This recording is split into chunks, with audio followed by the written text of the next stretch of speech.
livres plein les oreilles.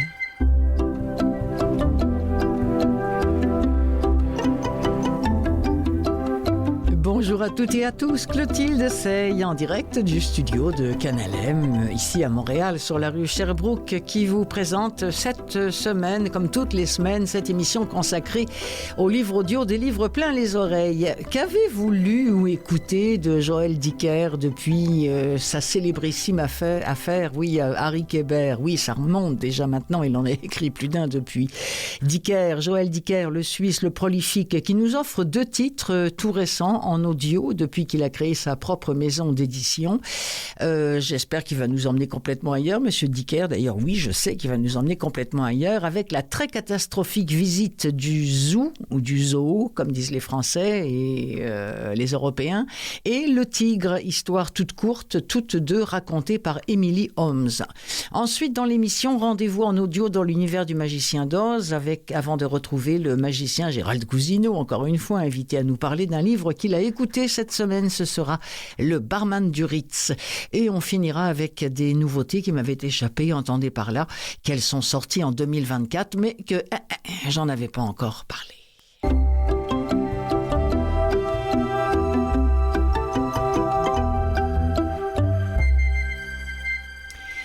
Il y a eu au mois de mars en France un événement tout à fait splendide, en tout cas à mes yeux et surtout à mes oreilles. C'était du 8 au 11 mars dernier. Des personnalités de tous horizons et des personnalités souvent d'ailleurs aimées des Français ont joué le jeu de quoi? Du quart d'heure de lecture nationale. Comédiens, sportifs, chanteurs, auteurs, chefs cuisiniers, dans leur environnement de travail, ont cessé absolument toute activité et ils ont fait une pause, un livre dans les mains. Et ils ont invité le public à partager cette pause lecture. L'objectif, bien sûr, étant de sensibiliser les Français à l'importance et au plaisir de la lecture dans un contexte de recul de cette pratique-là, hélas, notamment chez les plus jeunes. Alors, l'écrivain Joël Dicker, il a dit, d'accord, vous savez qu'il est de Genève, lui, et puis donc, je vous le disais, il a récemment délaissé les polars, et il a publié 2 livres à travers sa propre maison d'édition. Et par rapport à la lecture, il dit ceci, il dit, écoutez, c'est pas très compliqué de lire, faut juste avoir un livre. C'est déjà une bonne étape. Puis, commencez par 5 minutes. Je crois que le problème des gens qui voudraient bien se mettre à lire, c'est qu'ils ne savent pas comment on entre dans la lecture. Je comprends parce qu'on a l'impression que ça va être chiant, que c'est interminable. C'est pas moi qui parle, c'est Joël Dicker. Qu'on n'a pas du tout de plaisir.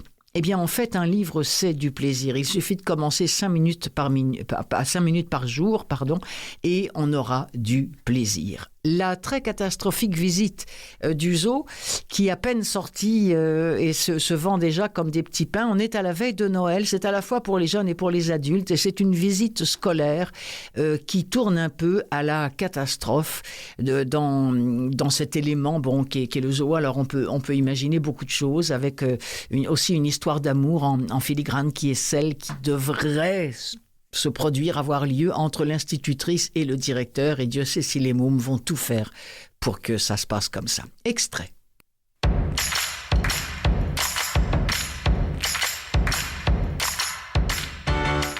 Soudain, un appel sonore a retenti dans les haut-parleurs.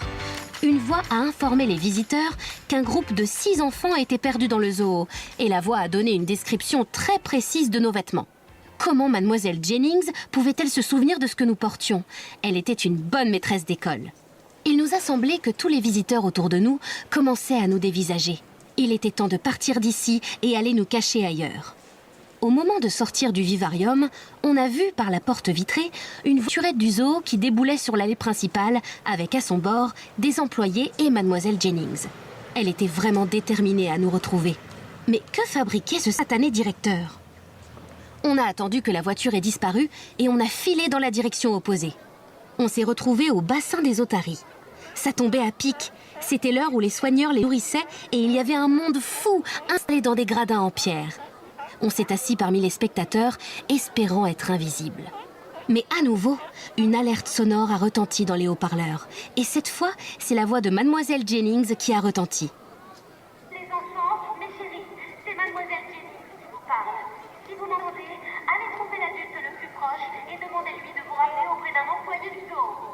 On ressentait beaucoup de tristesse et d'inquiétude dans sa voix. Ça nous a vraiment fait de la peine. En voulant être gentil avec le directeur et l'aider, on faisait du chagrin à Mademoiselle Jennings. On a quitté discrètement les gradins. En passant à côté d'une voiturette des employés du zoo garée sur le bord de l'allée, on a entendu la radio de bord qui crépitait. Toujours aucune trace des enfants perdus. La police est prévenue, des agents vont arriver sur place. Quand on a entendu ça, on a frémi. La police était prévenue, ça devenait sérieux. On avait envie de renoncer et d'aller retrouver Mademoiselle Jennings. Mais en même temps, maintenant qu'on avait fait tout ça et que la situation était vraiment grave, le directeur allait être un sacré héros s'il nous retrouvait. Le hasard de notre déambulation nous a finalement conduits où nous voulions aller depuis le début, la section savane africaine. Là, il y avait dans d'immenses enclos mitoyens des lions, des panthères, des girafes, des zèbres, des hippopotames, des rhinocéros, des gorilles. Les animaux étaient en contrebas des visiteurs, ce qui permettait de les observer parfaitement. On est resté un petit moment à contempler les lions. Soudain, on a entendu « Mes petits coquins, vous êtes là !» On s'est retourné. C'était le directeur. Il nous avait retrouvés, enfin. « Où étiez-vous passé ?» nous a-t-il interrogé. « Dans le zoo », j'ai répondu. « Dans le zoo, mais pas avec nous !» nous a réprimandé le directeur. « Vous nous avez fait peur, vous savez. Allez, venez avec moi. Nous allons retrouver Mademoiselle Jennings. Elle va être tellement soulagée. » Notre plan allait fonctionner. Mais alors qu'on se mettait en route docilement avec le directeur, celui-ci a ajouté. « Maintenant qu'on vous a retrouvés, je vais pouvoir lui donner ma lettre. »« Quelle lettre ?» ai-je demandé. « Je lui ai écrit une lettre. » nous a alors confié le directeur. Une lettre d'amour ? Oui. Comment le sais-tu ? Quand un homme écrit une lettre à une femme, en général, c'est une lettre d'amour. Moi, quand mon père écrit à ma mère, a précisé Otto, ce sont des insultes.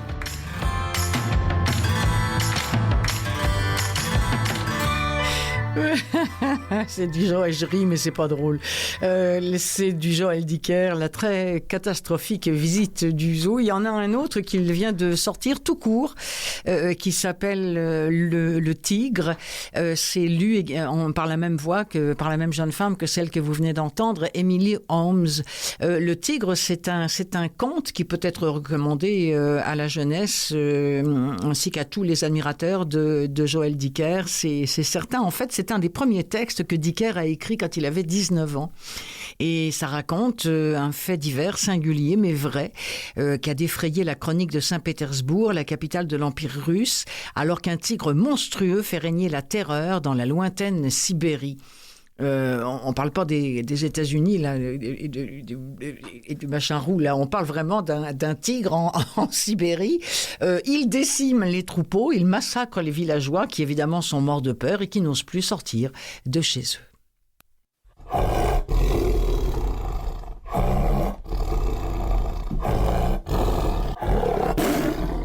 Ce que l'on appelait désormais le massacre de Tybié était sur toutes les lèvres. D'ordinaire solitaires et discrets, les tigres ne s'attaquaient pour ainsi dire jamais aux hommes. De quelle nature était donc ce fauve qui s'en était pris à un village entier ? Le témoignage des deux moines s'accordait avec les légendes les plus effrayantes. Il rôdait dans les confins de la Sibérie un tigre que rien ni personne ne pouvait arrêter. Toute cette affaire aurait pu ne constituer qu'un simple fait divers du début du siècle si le tigre en était resté là. Mais un mois après Tybié, et non loin des ruines du village, l'animal s'en prit à un groupe de marchands qui voyageaient. C'est le seul survivant de l'attaque qui rapporta les faits. À la même période, un groupe de chasseurs aguerris disparut sans que l'on n'ait plus jamais de leurs nouvelles. Puis, ce fut au tour d'un émissaire du tsar, envoyé en Sibérie pour enquêter sur ce tigre qui terrorisait la région et qui fut retrouvé égorgé. Aux prémices de l'hiver, le tigre avait déjà fait plusieurs dizaines de victimes. Et ce qui n'était en juillet qu'un fait divers avait pris désormais de toute autre proportion. Tout le pays tremblait à l'évocation du tigre, de Saint-Pétersbourg jusqu'au Kamtchatka, dans les hameaux isolés comme dans les grandes villes. On disait qu'il pouvait surgir sur un marché, dans la cour d'une maison, et même dans les palais des gouverneurs, pourtant si bien gardés. Riches et pauvres, face à la peur du fauve, étaient devenus égaux. Aucune barrière sociale ne protégeait de l'animal. Ceux qui en avaient les moyens réquisitionnaient des hommes, s'achetaient des fusils et restaient autant que possible enfermés chez eux. La rumeur populaire enflait de jour en jour. Ce n'était plus un tigre isolé, mais une meute entière, semant la mort sur son passage. Et les journaux annonçant tous les jours de nouvelles morts suspectes ne faisaient qu'aggraver la terreur collective. À Saint-Pétersbourg, le tsar réunissait quotidiennement ses conseillers pour faire le point sur la situation. Il trouvait cette panique populaire tout à fait ridicule, mais il se devait d'agir. Car ce tigre commençait à mettre en échec sa nouvelle politique économique pour la Sibérie, trop longtemps considérée comme un plateau aride et dont il avait décidé d'exploiter au maximum les ressources. Les Américains, eux, n'avaient de cesse de trouver d'extraordinaires sources minières et pétrolifères dans cet Alaska que l'Empire russe avait bêtement vendu aux États-Unis pour une poignée de dollars, croyant l'avoir totalement vidé de ses richesses. Le tsar espérait réparer cette erreur en changeant le statut de la Sibérie et donner un nouveau souffle au pays. Mais voilà que ce tigre commençait à provoquer un exode de la population rurale et effrayait les investisseurs. Il fallait impérativement trouver une solution. « Envoyez-moi les meilleurs chasseurs du pays en Sibérie !» ordonna le tsar à ses conseillers. « Mais Altesse, lui répondit-on, les chasseurs ont peur d'aller là-bas. » Eh ben oui, c'est incroyable quand même d'avoir écrit ça à 19 ans. Eh bien oui, Le Tigre, conte écrit par Joël Dicker, alors qu'il était en fin d'adolescence, jeune adulte. Joël Dicker qui, au sujet de la littérature dans nos sociétés, a dit « Je crois que la littérature, ou appelez ça industrie du livre si vous voulez, a raté quelque chose. Et je le dis avec modestie et humilité. Elle a raté quelque chose que, et je vais le répéter, que le sport a réussi, que le cinéma a réussi, que la série a réussi. C'est fédérer les gens. C'est mettre les gens ensemble. Et je crois qu'on a un petit peu de chemin à rattraper pour faire en sorte que les gens se remettent à lire et se rappellent ou retrouvent ou redécouvrent ou découvrent combien lire c'est excitant, combien lire c'est passionnant. Moi, je vais vous proposer de redécouvrir ou de relire par écrit ou par les oreilles Les derniers jours de nos pères de Joël Dicker. C'est sorti en 2023, mais j'en avais jamais parlé. Nous sommes à Londres en 1940, au moment où Churchill a créé une branche noire des services secrets qu'on appelle la SOE, le Special Operation Executive, qui est chargée de mener des actions de sabotage et de renseignement à l'intérieur des lignes ennemies. L'existence même du SOE a été longuement tenue secrète. C'est là qu'un jeune homme, Paul Émile, va quitter Paris pour Londres dans l'espoir de rejoindre la résistance via le SOE. C'est Le dernier jour de nos pères est un des premiers romans à évoquer la création de ce groupe et à revenir sur les véritables relations entre la résistance française et l'Angleterre de Churchill. Extrait de Les derniers jours de nos pères de Joël Dicker. Florent Chépé est à la narration.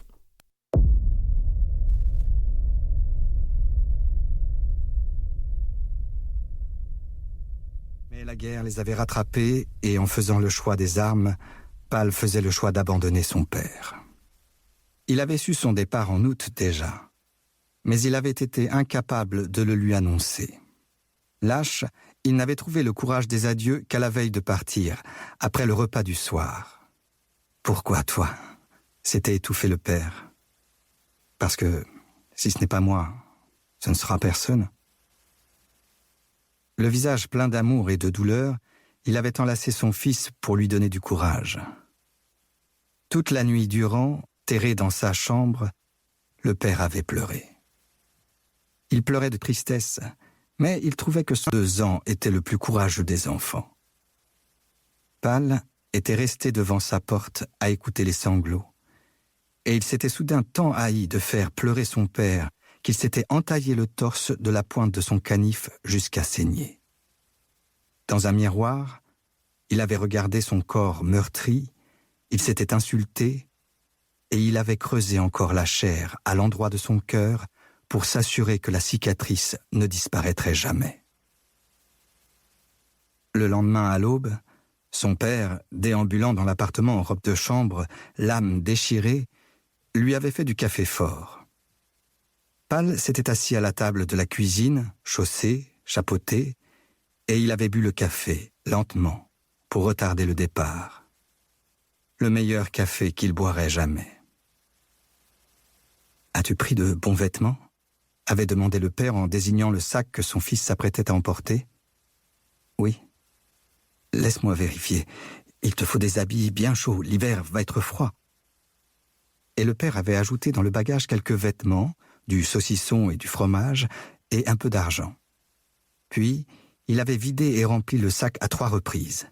« Je vais le refaire mieux », répétait-il à chaque fois, essayant de repousser l'inexorable destin.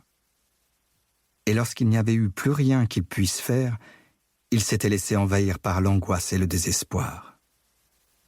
« Que vais-je devenir ?» avait-il demandé. « Je reviendrai vite. J'aurais si peur pour toi. Il ne faut pas. J'aurais peur tous les jours. » Oui, tant que son fils ne reviendrait pas, il ne mangerait plus, ni ne dormirait. Il serait désormais le plus malheureux des hommes. « Tu m'écriras ?»« Bien sûr, papa. Et moi, je t'attendrai toujours. » Il avait serré son fils contre lui. « Il faudra continuer à t'instruire, » avait-il ajouté. « L'instruction, c'est important. Si les hommes étaient moins sots, il n'y aurait pas la guerre. » Pal avait hoché la tête. « Si les hommes étaient moins sots, nous n'en serions pas là. »« Oui, papa. Je t'ai mis des livres. Je sais. Les livres, c'est important. » Le père avait alors attrapé son fils par les épaules, furieusement, dans un élan de rage désespéré. « Promets-moi de ne pas mourir. Je te le promets. » Pal avait pris son sac et il avait embrassé son père. Une dernière fois. Et sur le palier, le père l'avait retenu encore. « Attends, tu oublies la clé. Comment reviendras-tu si tu n'as pas la clé ?» Pal n'en voulait pas. Ceux qui ne reviendront plus n'emportent pas de clé. Pour ne pas peiner son père, il avait simplement murmuré « Je ne voudrais pas risquer de la perdre. » Il y avait eu un long silence. « Au revoir, mon fils, » avait dit le père. « Au revoir, papa, » avait dit le fils. Pal avait encore soufflé « Je t'aime, papa. » Mais son père ne l'avait pas entendu. Déchirant tout ça, un extrait de Les derniers jours de nos pères de Joël Dicker. Allez, on change complètement de sujet.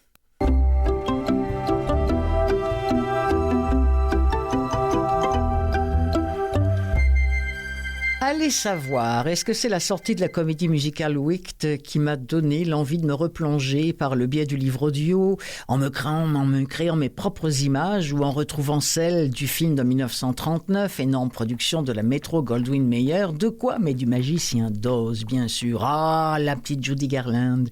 Et ses 3 acolytes, l'homme de fer blanc, l'épouvantail, l'irrésistible roi peureux, et le fameux magicien, et la sorcière, et l'arc-en-ciel, et le petit pont de pierre, et la musique, et le rêve. Moi, j'avais oublié tout le début. Et vous, on va réécouter ça, lu par Marlène Jobert, puis par Thomas Soliver. Dorothée s'engouffra dans la maison en serrant Toto dans ses bras. À l'intérieur, elle s'apprêtait à suivre sa tante Emma dans l'escalier de la cave quand une violente secousse projeta la petite fille au sol. La maison tout entière se mit à gémir, à craquer et à tournoyer dans les airs comme si elle n'était qu'une toute petite toupie de bois. Allongée par terre et secouée dans tous les sens, Dorothée finit par s'évanouir. Et soudain, boum! Après un grand bruit, la petite fille se réveilla. La maison vient d'atterrir quelque part, mais où? Elle tient toujours contre elle Toto, qui lui lèche les mains, mais elle ne voit pas sa tante Emma. A-t-elle eu le temps de se réfugier au fond de la cave avant que le reste de la maison ne s'envole? Sûrement. Dorothée se lève, ouvre la porte et là, elle découvre un paysage incroyable et stupéfiant de beauté.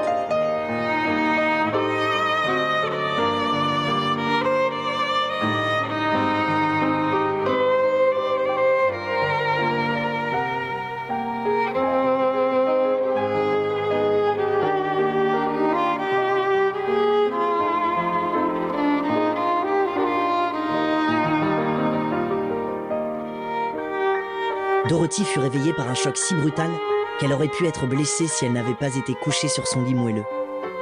La secousse lui coupa le souffle et elle se demanda ce qui se passait. Quant à Toto, il colla sa petite truffe froide sur le visage de Dorothy avec des gémissements sinistres. Elle s'assit et s'aperçut que la maison ne bougeait plus. En outre, un soleil radieux avait dissipé les ténèbres et ses rayons pénétraient par la fenêtre pour illuminer la petite pièce. Elle bondit de son lit et alla ouvrir la porte avec Toto sur ses talons. La fillette poussa un cri émerveillé et ses yeux s'écarquillèrent en découvrant un spectacle prodigieux. Le cyclone avait déposé la maison avec une douceur étonnante, du moins pour un cyclone, au milieu d'un pays d'une beauté incroyable. C'était une profusion de tapis de verdure, d'arbres imposants chargés de fruits somptueux, de massifs de fleurs splendides et d'oiseaux aux couleurs exotiques qui voletaient en chantant dans les frondaisons. Non loin de là, les eaux scintillantes d'un ruisseau coulaient entre deux rives verdoyantes. Leur murmure était enchanteur pour une fillette qui avait vécu si longtemps dans la grisaille et la sécheresse des grandes prairies.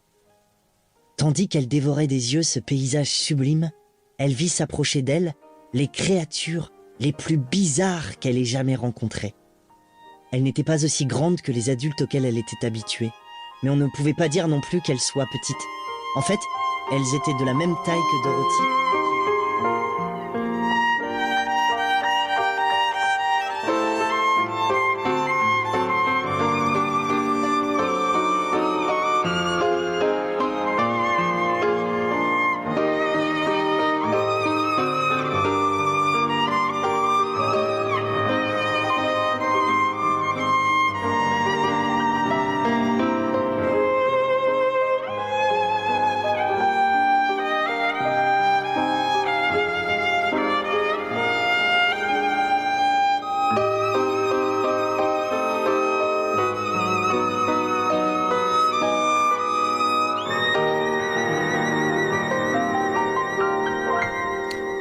Oh, vous savez quoi? J'ai envie de revoir le film avec Judy Garland et moi le roi lion, le lion peureux là, c'était vraiment que j'ai aimé ça. Et vous? Alors vous savez maintenant que ça existe en livre audio, tout comme existe en livre audio Wicked. Wicked, la véritable histoire de la méchante sorcière de l'Ouest, livre signé au départ par Gregory Maguire, pour découvrir la jeune Elphaba et comprendre comment et pourquoi elle est devenue la méchante sorcière de l'Ouest dont triomphe Dorothy dans Le Magicien d'Oz de Frank Baum. Voilà. Tout est dans tout.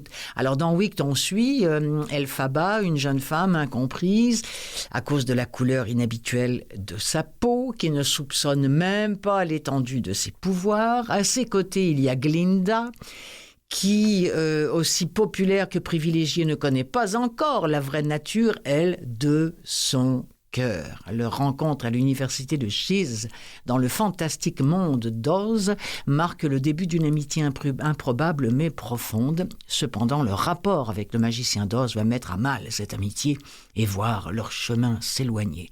Et je n'ai pas vu la comédie musicale ni à Broadway, où elle fait toujours un malheur, un tabac, ça fait des années que c'est donné à Broadway, ni sur le grand écran. J'ai lu des très bonnes critiques, j'ai lu aussi les pires horreurs.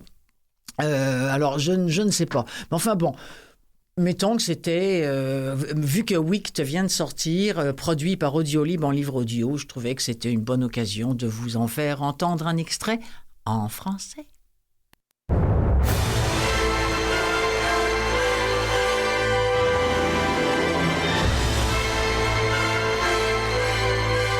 Tout le monde a le droit d'avoir un avis, reprit le lion d'un ton désinvolte. Elle a été privée d'amour maternel, à ce que j'ai entendu. Elle a été maltraitée dans son enfance. Elle était droguée aux médicaments qu'elle prenait pour sa maladie de peau. Elle n'a pas eu de chance en amour, reprit le bûcheron, comme nous autres. Le bûcheron de fer blanc posa la main sur son sternum, comme s'il souffrait. « C'est une femme qui préfère la compagnie des femmes !» dit l'épouvantail en se relevant. C'est la maîtresse dédaignée d'un homme marié. C'est elle l'homme marié. La sorcière était tellement abasourdie qu'elle faillit lâcher sa branche. S'il y avait bien une chose dont elle n'avait que faire, c'était les ragots. Pourtant, elle vivait recluse depuis si longtemps qu'elle était stupéfaite par les opinions que proféraient vigoureusement ces inconnus. C'est un despote, un dangereux tyran, ajouta le lion avec conviction. Le bûcheron tira plus fort que nécessaire sur un nœud dans la crinière. Tout est dangereux à tes yeux, espèce de poltron. D'après ce que j'ai entendu dire, elle s'est fait le héros de l'indépendance pour les soi-disant Winkies. Qui qu'elle soit, elle doit sûrement pleurer la mort de sa sœur, dit l'enfant, d'une voix trop profonde et trop sincère pour une personne si jeune. La sorcière en eut la chair de poule. Ne va pas lui témoigner de la compassion. Moi, en tout cas, je n'en ai aucune. Renifla le bûcheron avec un léger cynisme. Mais Dorothy a raison, dit l'épouvantail. Nul n'est sape au sagrin. La sorcière était profondément irritée de leur considération condescendante. Elle fit le tour du tronc, s'étirant pour apercevoir l'enfant. Le vent se levait, et l'épouvantail frissonna. Tout en continuant à tripoter les tresses du lion, le bûcheron s'appuya sur lui. L'animal se laissa faire gentiment. « Tempête à l'horizon !» dit l'épouvantail. À des kilomètres de là, le tonnerre gronda. « Il y a une sorcière à l'horizon !» dit le bûcheron pour taquiner le lion. Effrayé, celui-ci alla rouler en gémissant sur la tête de l'épouvantail, et le bûcheron s'entassa sur eux. « Mes bons amis, devrions-nous nous inquiéter de cet orage ?» demanda la petite fille. Les vents qui se levaient agitèrent enfin le rideau de verdure, et la sorcière aperçut la fillette. Elle était agenouillée, recroquevillée sur elle-même. Ce n'était pas une délicate petite chose, mais une grande et saine fille de la campagne, vêtue d'une robe à carreaux bleu et blanc et d'un tablier. Un horrible petit chien tremblait de peur et gémissait dans son giron. « C'est l'orage qui te rend nerveuse. C'est naturel après ce que tu viens de subir, » dit le bûcheron. « Détends-toi. » La sorcière enfonça ses doigts dans l'écorce. Elle ne voyait toujours pas le visage de la fillette, juste ses avant-bras vigoureux et le sommet de sa tête avec ses couettes noires. Fallait-il la prendre au sérieux, ou bien s'agissait-il d'une simple graine de pissenlit soufflée du mauvais côté ?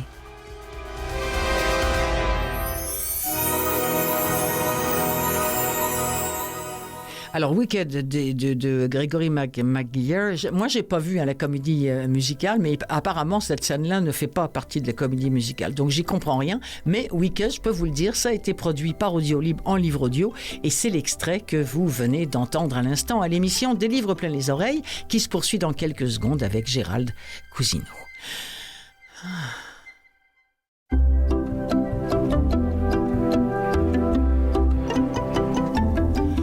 Alors, je vous le disais, le voici, le voilà, avec un livre que moi-même, c'est rare qu'on dévore les mêmes livres par les oreilles, mais celui-ci, oui, il est passé par ma caboche à moi aussi. Cher Gérald Cousineau, je vous laisse le soin de nous présenter Bonjour d'abord et ce livre-là ensuite. Bonjour, cher Clotilde, oui, le barman du Ritz de Philippe Collin. Que je ne connaissais pas parce que c'est normal, c'est son premier roman. C'est un homme qui est un homme de radio. On dit que c'est un homme de radio passionné d'histoire. Et il a écrit, entre autres, un livre sur Pétain. Donc, de toute évidence, il s'intéresse beaucoup à la première moitié du XXe siècle français. Donc, le barman du Ritz, juste avant de passer à l'extrait, j'aimerais juste citer Hemingway, une citation qu'on trouve au début du roman et qui en dit beaucoup, je pense. Lorsque je rêve à l'au-delà, non, lorsque je rêve de l'au-delà, du paradis, je me trouve toujours transplanté au Ritz à Paris. Alors ça, c'est du Hemingway. Est-ce que la phrase est extraite de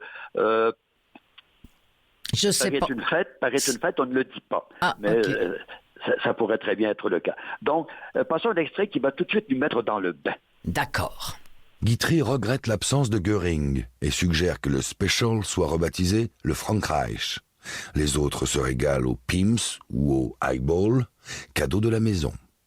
Le colonel Speidel, clipper en main, fend la foule, saluant les uns et les autres jusqu'à Marie-Louise, qu'il gratifie d'un baisement. Charles Bedeau ne sait où s'installer et finit au comptoir avec la veuve Esus. La soirée se déplie et Franck sent son corps se libérer. Il retrouve la fluidité de ses gestes, il s'applique, il sourit, il suggère. Il est redevenu le maître du jeu. Le phonographe offre du bac en sourdine. Le niveau sonore s'élève peu à peu dans la salle, les conversations prennent, les cocktails s'enchaînent et dans la salle les mélanges se font. À 20h, la plupart des convives sont debout comme à la grande époque. Fersen et Cocteau parlent théâtre et une amie d'Arletty plaisante avec un jeune major allemand d'une grande galanterie. Beaucoup sont attendus pour souper en ville. Marie-Louise, ravie, convie les autres à rejoindre le restaurant du Ritz. Le monde d'avant est de retour. Tous ou presque sont revenus. Ne manque que Blanche. Cela vaut mieux pour tout le monde. Oui, alors le Ritz, ce lieu bondé et vidé par les Français et rempli par les Allemands pendant la Seconde Guerre mondiale. Ouais. D'ailleurs, j'ai bien noté l'expression le barman se retrouve le maître du jeu. Tiens. Ouais, Alors, nous sommes donc en juin 1940, quand l'armée allemande envahit la France. Mais il y a, à Paris, il y a un endroit qui ne respecte pas le couvre-feu, c'est le Grand Hôtel Ritz. Alors là, bien sûr, vont se réunir les dignitaires allemands, les collaborateurs, les résistants parfois, les vedettes comme Arletty, Coco Chanel, Sacha Guitry. Bon. Et pourquoi? Parce qu'entre autres choses, il y a un barman derrière le bar, on le dit le plus grand barman du monde, Frank Meyer.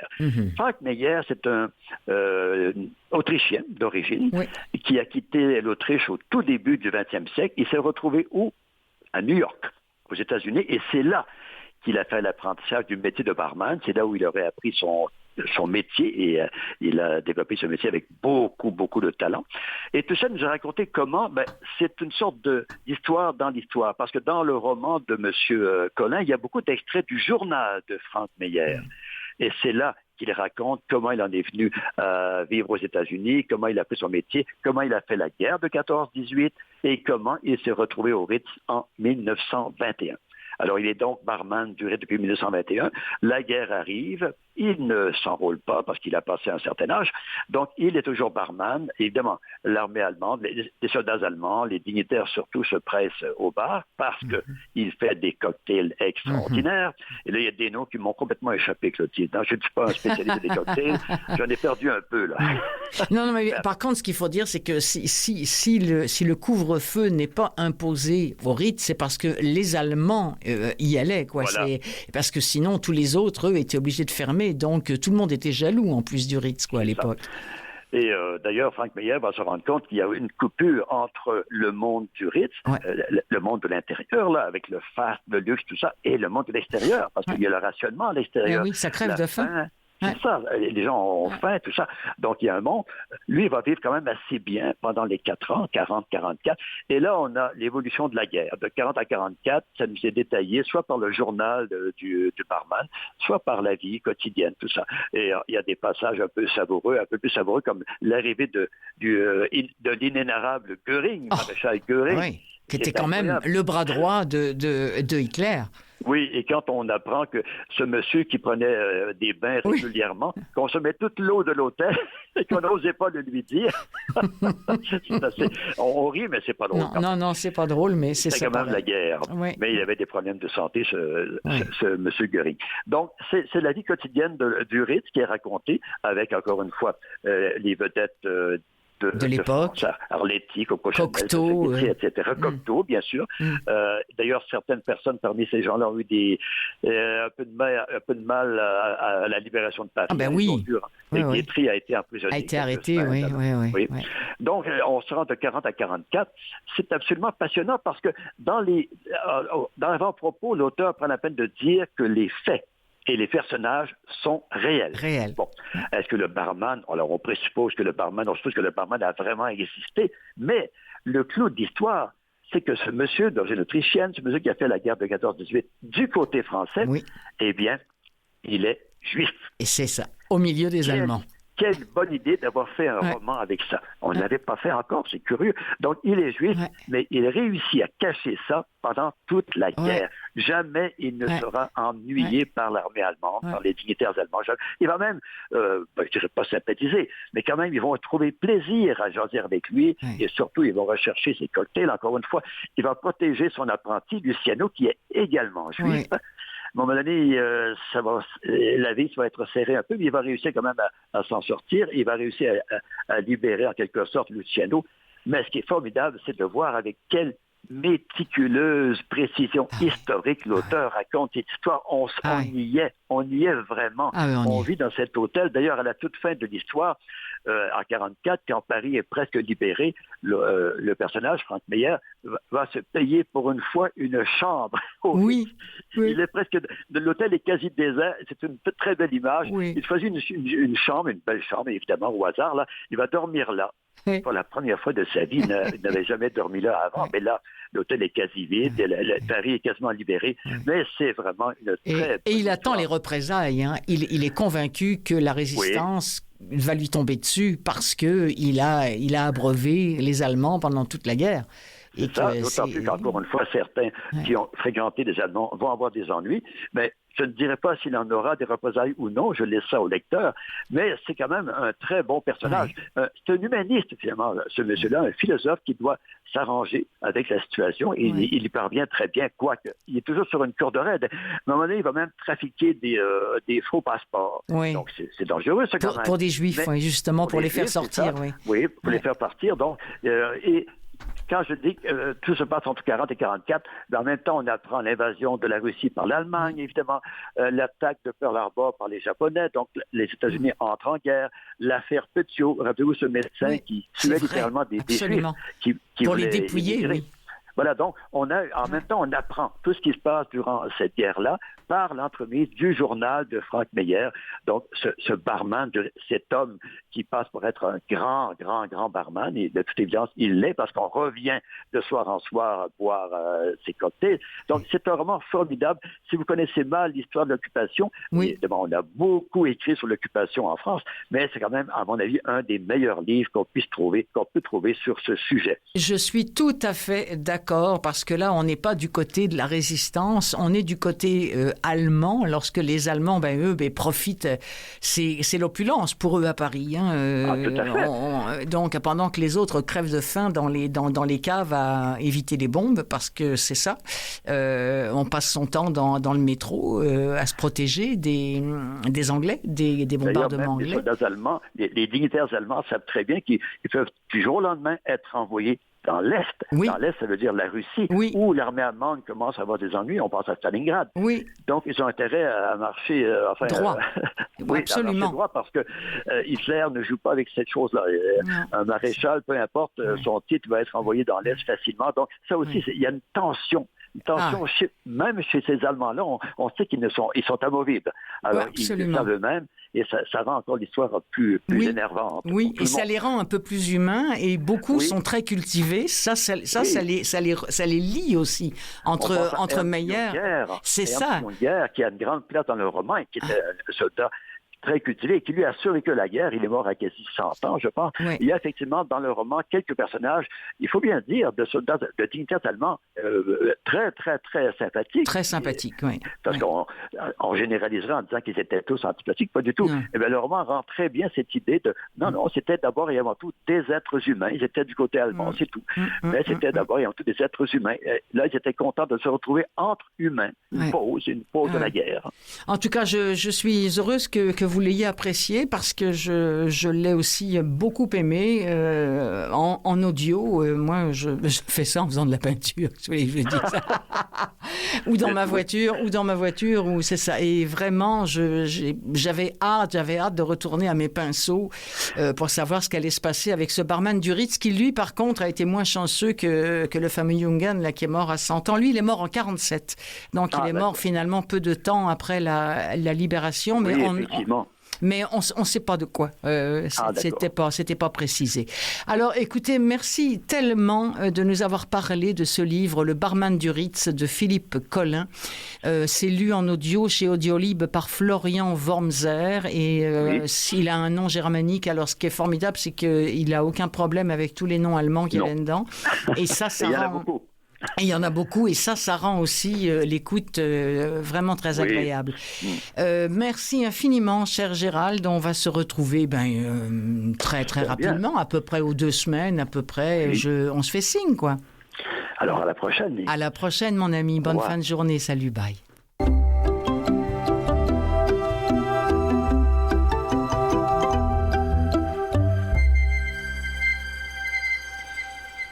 Vous allez dire que je m'accroche à lui, mais aujourd'hui, ce ne sont pas vraiment des nouveautés, mais des livres qui m'avaient échappé, dont je voudrais vous parler pour finir cette émission-là. Et je reviens à Joël Dicker et Un animal sauvage. Un animal sauvage, d'ailleurs, qui fait partie des 10 livres les plus vendus, que ce soit en France ou ici, au Québec. Il y en a d'autres, d'ailleurs. Il y a le livre de Caroline Dawson, je vais ouvrir une petite parenthèse, là où je me terre. Il y a le livre dont je parlais récemment à cette même émission, Ce que je sais de toi, d'Éric Chacour, aussi, qui fait partie des 10 livres qui se vendent le plus, mais vraiment celui qui fait un tabac, c'est 100 ans d'amour, réflexion sur la vieillesse, signé Jeannette Bertrand, qui devrait bien exister un jour en audio. Du moins, nous allons l'espérer, espérons trouver les moyens pour cela. Alors, Un animal sauvage, il s'agit d'un braquage à Genève. C'est un livre qui est sorti en 2024, je vous dis, il m'avait échappé. On est avec 2 malfaiteurs qui sont sur le point de dévaliser une grande bijouterie de Genève, mais c'est un braquage qui est loin d'être un banal fait divers. Et puis, parallèlement à ça, il y a cette banlieue cossue sur les rives du lac Léman, avec Sophie Brown qui s'apprête à fêter ses 40 ans. Elle a une vie qui lui sourit. Elle habite avec sa famille dans une magnifique villa bordée par la forêt. Mais voilà que son monde idyllique commence à vaciller lorsque son mari est empêtré dans des petits arrangements, lorsque, et là on va l'entendre dans l'extrait, son voisin, qui est un policier pourtant réputé irréprochable, est tellement fasciné par elle que il l'épie dans sa vie la plus intime. Il y a aussi un mystérieux rôdeur qui lui offre un cadeau le jour de son anniversaire. Il y a tous ces nombreux allers-retours dans le passé, loin de Genève. Personne ne sortira, nous dit-on, indemne de cette histoire, pas même le lecteur et surtout pas l'auditeur de Un animal sauvage de Joël Dicker, lu par Laurent Natrella, extrait.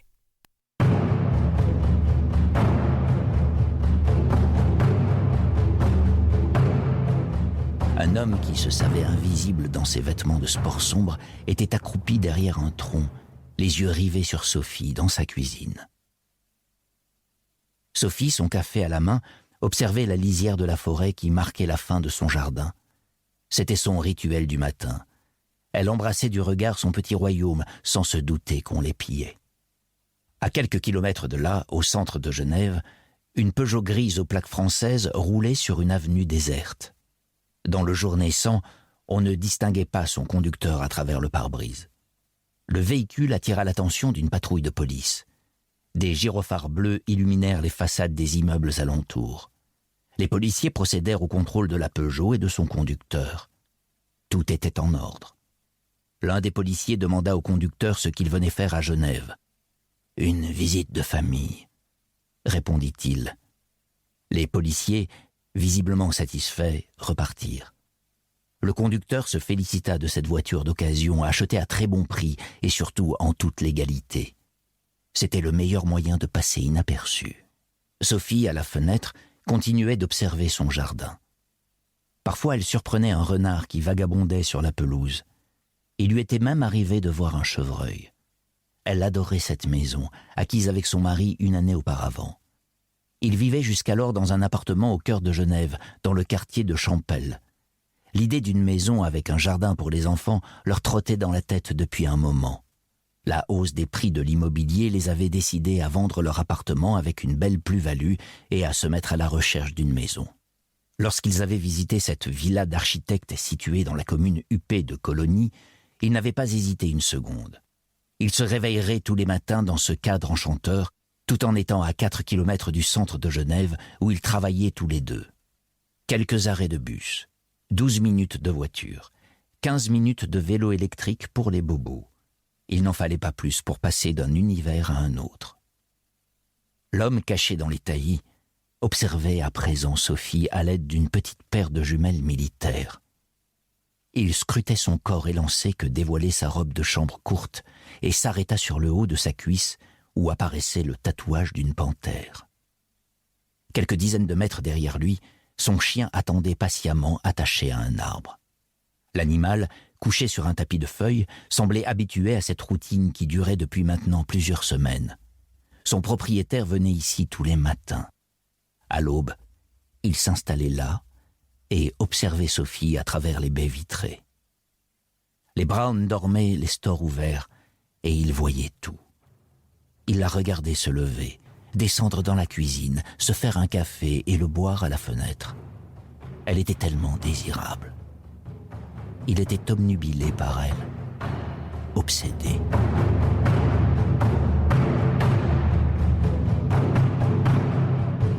Je vous le disais, une intrigue diabolique dont personne ne sortira indemne. C'est la même chose pour le suivant. Vivre avec les hommes, réflexion sur le procès Pellico. Difficile de ne pas avoir entendu parler de ce procès qui s'est tenu en France il y a quelques mois maintenant. Procès d'un mari qui, avec d'autres sordides individus, droguait littéralement sa femme, Gisèle Pellico, et abusait d'elle, et ont abusé d'elle pendant des années et des années et des années. Ont aussi apparemment abusé de la fille qui porte plainte maintenant contre son père. Bref, une histoire sordide. Et ce sont des réflexions sur le procès Pellico que Manon Garcia nous propose. Elle écrit « Je suis philosophe. Je m'intéresse au rapport entre les femmes et les hommes. Après un premier livre sur la soumission des femmes aux hommes, j'ai écrit un ouvrage sur le consentement et les injustices de genre dans la sexualité hétérosexuelle. » Elle écrit « J'hésite à aller au procès de Mazan et puis je me rends à l'évidence. Il me faut écrire ce procès et l'expérience que j'en fais comme philosophe et comme femme et tenter de répondre à cette question qui me hante. Peut-on vivre avec les hommes ?» Vivre avec les hommes, extrait.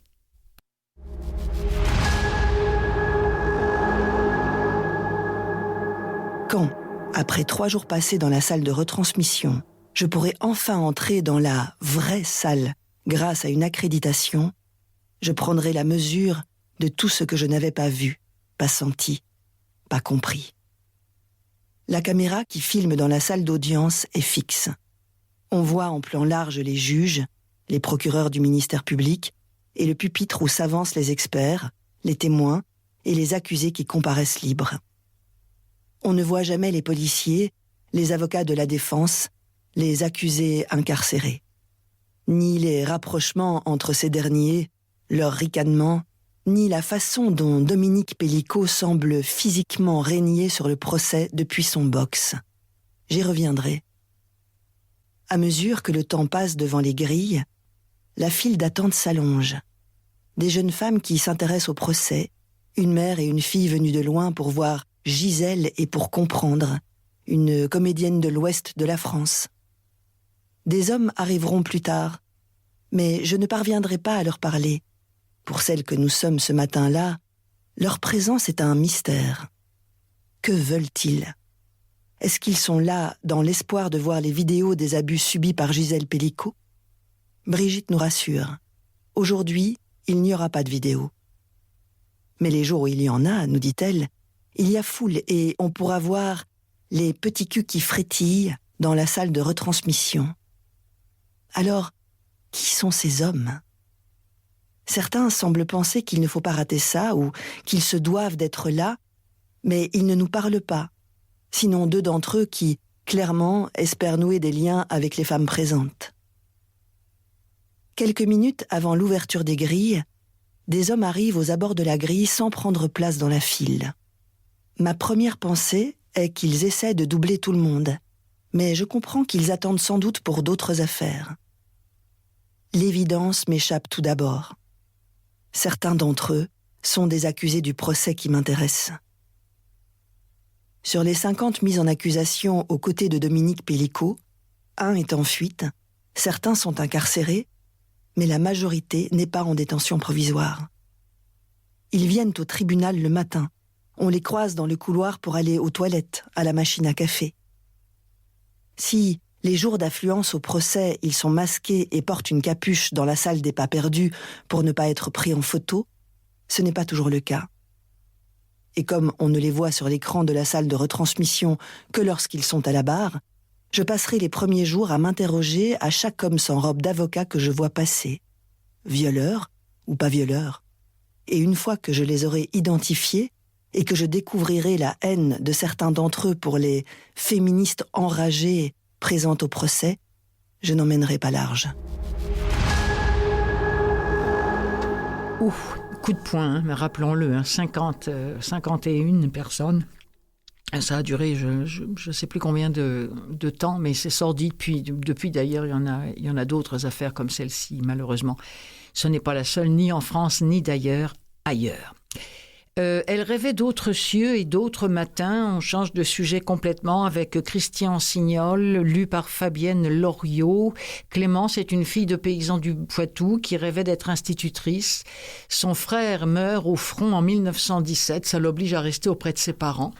Et c'est là qu'elle rencontre Franz, qui est un prisonnier de guerre allemand, et par amour, elle décide d'aller le rejoindre en Allemagne contre l'avis de son père, après la guerre évidemment. Elle est fraîchement accueillie par la famille de Franz, elle s'intègre mal dans ce pays qui a été hier un pays ennemi. Pourtant, elle finit par trouver ses repères, elle met au monde un fils qui s'appelle Ludwig, mais l'Allemagne s'enflamme, Hitler conquiert le pouvoir, elle est contrainte de rentrer en France, complètement bouleversée par cette séparation. Elle reprend vaillamment le travail à la ferme familiale, elle s'engage même dans la résistance. Ensuite, elle ne cessera de rechercher Franz et Ludwig, dont elle n'a plus aucune nouvelle. Est-ce qu'elle les reverra? Est-ce que les liens du sang demeureront plus forts que le destin? C'est le thème de ce livre dont je vous rappelle le titre. Elle rêvait d'autres cieux et d'autres matins. C'est signé Christian Signol et c'est lu par Fabienne Loriot.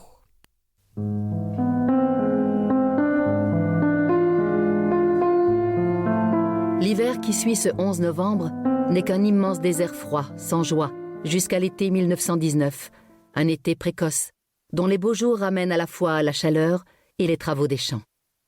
C'est à l'occasion des moissons qu'elle le rencontre, lui, dans un champ de blé, sans savoir de qui il s'agit tout d'abord, puis apprenant lors du repas champêtre de midi qu'il est un prisonnier allemand sorti d'un camp voisin pour aider les paysans. Ils sont nombreux à y vivre de façon spartiate et à effectuer des travaux de coupe forestière, d'assainissement, d'entretien de chemins, de fossés, et, au moment des gros travaux agricoles de l'été, après accord avec l'administration du camp et les municipalités, à être affectés dans les fermes où les bras manquent pour en venir à bout. Ce qu'elle ne sait pas, Clémence, c'est que son propre père a refusé l'aide proposée aux paysans qui ont perdu un fils. Pas d'Allemand chez lui. Ce serait une insulte à la mémoire de son garçon. C'est une magnifique journée de fin juillet. Il fait très chaud. Le ciel est d'un bleu sans nuages. Le hasard a placé Clémence à l'ombre, pas très loin du jeune Allemand. Elle l'observe à la dérobée, le trouve beau. Il est grand, brun, frisé, avec des yeux d'un vert profond, des bras fins où courent des veines bleues, et leurs regards se croisent pour la première fois. Ce sera la seule ce jour-là. Elle en a honte, se sent coupable de trahison vis-à-vis de ses parents, vis-à-vis de son frère, vis-à-vis d'elle-même, vis-à-vis des voisins assis à l'ombre et qui se tiennent à l'écart de l'étranger, coupables à leurs yeux des souffrances endurées depuis trop d'années. Au cours de l'après-midi, elle aussi se tient à l'écart, trouve à s'employer le plus loin possible du jeune Allemand, et elle refuse même de porter à boire au moissonneur pour ne pas avoir à le croiser. Elle n'aura d'ailleurs pas à le servir lors du repas du soir, car il ne mange pas à la table commune. Il est reparti dès 7 heures vers le camp, le commando, où il doit rentrer chaque soir, comme tous ceux qui y sont prisonniers. Et ça, Clémence l'a remarqué. Une morsure s'est refermée sur sa poitrine sans qu'elle comprenne pourquoi, ou plutôt, sans qu'elle cherche à en deviner la raison. Elle sait que les gens de la vallée ne sont pas capables de cruauté consciente, mais elle les connaît bien. Dès lors qu'ils ont souffert, ils pratiquent peu le pardon. Ces hommes et ces femmes vivent arc-boutés sur leur terre, d'où ils tirent toutes leurs ressources, et ils ont cru la perdre à cause de la guerre, de ces envahisseurs qui ont déferlé sur la France et tué leurs enfants. Comment pourraient-ils pardonner? Ils ne feront pas de mal à un jeune Allemand venu les aider aux travaux des champs, mais ils ne lui concéderont aucun égard. Il repart chaque soir au camp, sous la stricte surveillance de militaires français, et c'est très bien ainsi.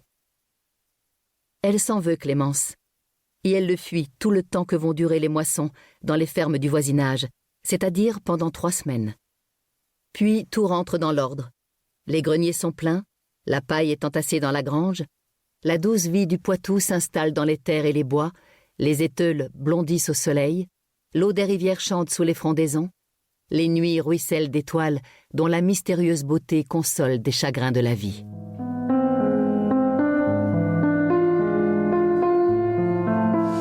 Voilà, extrait de cette nouveauté. Elle rêvait d'autres cieux et d'autres matins. En fait, pas une nouveauté. Ça fait aussi partie des livres qui m'avaient échappé et que je voulais vous présenter à cette émission, des livres plein les oreilles. Et c'est ainsi que cela s'achève. Merci beaucoup à vous d'avoir été là. Merci à mon camarade Mathieu Tessier aussi qui m'a prêté main et oreille fortes. Et puis merci à Gérald Cousineau. Je vous souhaite une très belle semaine. Écoutez des livres audio, tiens, en voiture, par exemple, pourquoi pas. Vous avez 300 km à faire, vous allez à Québec, ça va être parfait.